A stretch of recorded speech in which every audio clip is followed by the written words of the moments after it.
Friends, good morning, welcome to my another blog. আজকে আবার একটা নতুন ব্লগে তোমাদের সামনে চলে আসলাম গাইস।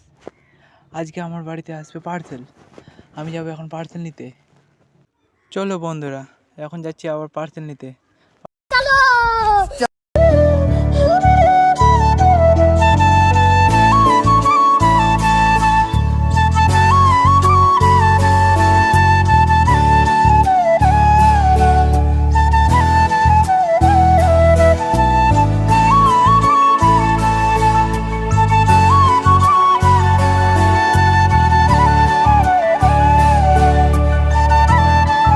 হে ফ্রেন্ডস, পার্সেল নেওয়া হয়ে গেল। আজকে এই পর্যন্ত ব্লগ ছিল, কালকে আবার একটা নতুন ব্লগে তোমাদের সামনে চলে আসছি।